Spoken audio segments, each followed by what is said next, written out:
Does it feel like things are getting crazy lately? Environmental disasters, UFOs flying across the sky? Feels like the end of days sometimes, doesn't it? Well, in times like these, maybe it's best to look back to the past to see what we can learn. Let's take a look at some of the scariest Nostradamus predictions we hope aren't true. This is the top 5 Nostradamus predictions that prove the end of the world is near. Nostradamus. Was he an eerie visionary of futures yet to pass, or just a crazy old man who wrote a bunch of vague statements? Let me know what you think down below in the comments. Number 5. War. What is it good for? 7 months the Great War. People dead of evil doing. Ruin ever shall not fall to the king. Now, if you've watched any of our previous videos on Nostradamus and other end-of-the-world prediction-style videos, you know that Nostradamus and the other seers tended to keep their predictions pretty vague, but sometimes they spelled it out simple enough that even a simpleton like me could follow along. Nostradamus is predicting a big war, a great war even, in size, not in quality. I don't think there was ever a great war. If the quatrain is anything to go off of, Nostradamus predicts that the war will erupt across Europe and then ravage the countryside while hopefully keeping the city of Rouen, France in a good spot, and will refuse to fall to the king. Now that part is open to a little bit of interpretation because really that could mean anything. Who could the king be referring to? Is it one particular world leader? One nation vying for power? Is it the Burger King mascot who's finally snapped and is on a warpath of world domination? He's easily the most unhinged and dangerous of all fast food mascots and the one I would most expect to start a war. Now,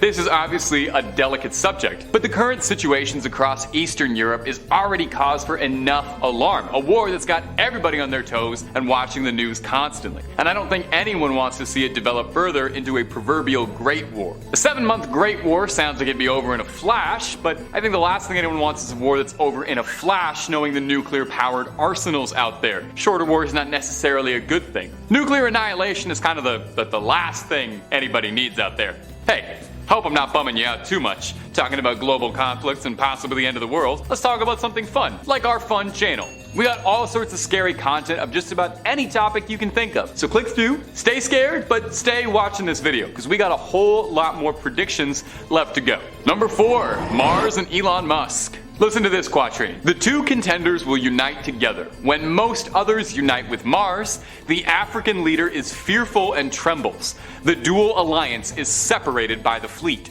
This one seems too perfect, you know? Immediately as I read that quatrain, maybe you made the same connection too. Mars, African leader. Immediately coming to my mind is Elon Musk, the South African billionaire tycoon who currently owns Twitter and has been extremely outspoken about his desire to flee this planet and to become the king and colonize the red planet of Mars. But who are these two contenders that have to unite together? Could it be referring to global superpowers coming together for the future of humanity? Or is it Facebook and Twitter coming together and he's just looking to buy more social medias? Some professional followers of Nostradamus' work, such as Lori Reading, has argued in favor of this as well, arguing that this is referring to the billionaire's plans for galactic domination. Another quatrain seems almost connected with this line from another verse. Take a listen. The light of Mars shall go out. Could this be again a reference to the mission? A suggestion that perhaps this dream of Mars is just that, a foolish dream, and that a colony on Mars would fail in upon itself. It also links up bizarrely well with the Opportunity rover. If you remember that from a few years back, the little guy who was rolling around the surface of Mars, its last transmission was,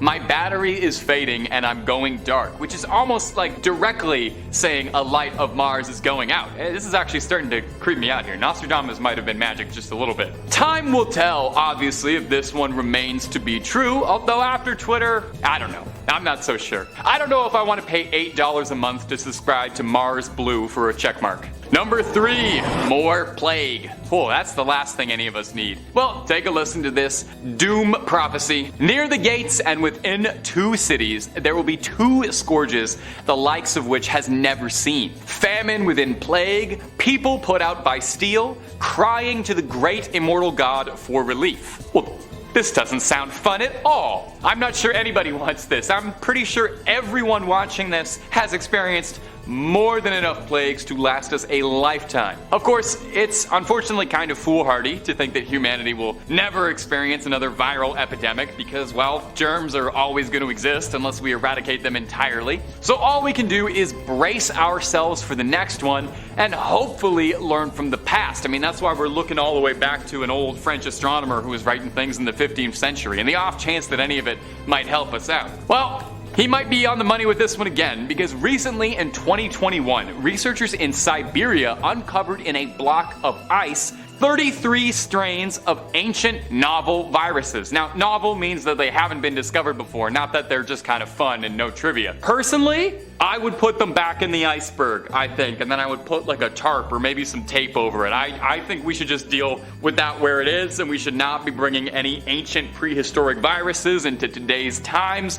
I think I'm good. Now, what really concerns me about this quatrain is the picture that it paints. Near the gates and within 2 cities, the people will be put out by steel, crying to the great immortal god for relief. Oh, that's dramatic. Could this be a reference to some power taking out its own citizens?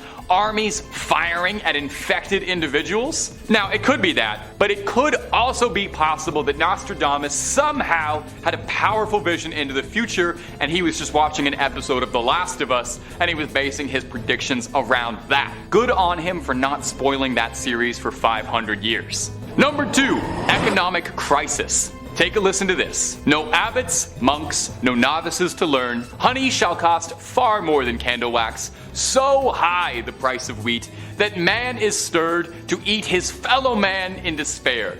Now, I'm not an economist. I'm a YouTuber, sort of. But I don't need to be an economist to tell you that things have been getting pretty expensive and everyone's feeling their purse strings tighten up. I can't tell you how many times this week I've had pasta with no sauce for dinner. Admittedly, I don't buy a ton of honey or candle wax, so I can't really comment on how accurate that all is, but I can definitely tell you that my weekly groceries are getting a lot more expensive. The fear, of course, here is that I think eating your fellow man in despair really does not sound like the good option. Now, there are a couple different ways we could take this interpretation. We could take it very literally, suggesting that things are going to get so dire and so bad that we'll have so little food to go around that we're forced to consume one another to survive, which really doesn't sound pleasant. And while I'm talking, I'd just like to throw out here, I am way too stringy to be valuable as meat. I mean, look at me, I'm like a bird, I'm hollow, so I wouldn't make a good meal out of me at all, so don't even bother trying over here. Alternatively, it could be interpreted in a more esoteric way. And since he's an old astronomer, I'm sure he spoke esoterically most of the time. He could be referring to the idea of eating the rich. If people get so fed up with the costs of living on just about everything and decide to revolt and strike back at the people in charge, hoping to dismantle the systems in place, which, hey, funny enough, actually leads into a segue for my next point really well. It's almost like I set that up. Number 1, great discord.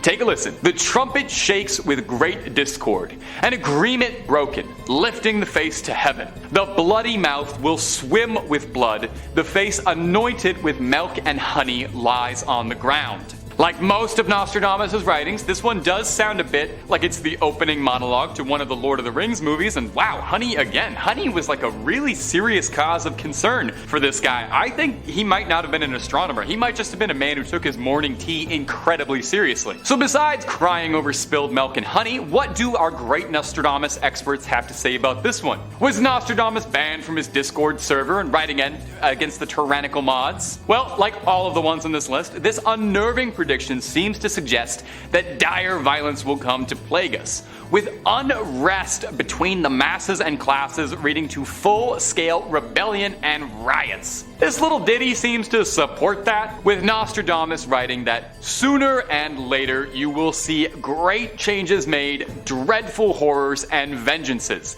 Well, I support great changes, definitely. I'm a huge fan of great changes, but I am not so sure about dreadful horrors and vengeances. I feel like I've seen more than enough of those. The last few years have seen more civil unrest than ever. Like, this is the most upset I've seen people in my life, at least. With it seeming like that somewhere around the world there's a mass-scale protest or riot every couple of weeks. You know, it's easy to flick on the news and you see that and wonder if eventually we're gonna hit a boiling point and we'll see some of those horrifying horrors and vengeances and all those mal thoughts that he was thinking up. And when it does, if we'll see some serious changes, or hey, at the very least, maybe some positive progress towards the price of honey, because apparently that's the most important cause in the world. Well, that's about all she wrote, my ghouls and goblins. As always, thank you so much for watching. Creep on creeping on. I predict hopefully I'll see you in the next video, and hey, hopefully I'm right. Take it easy.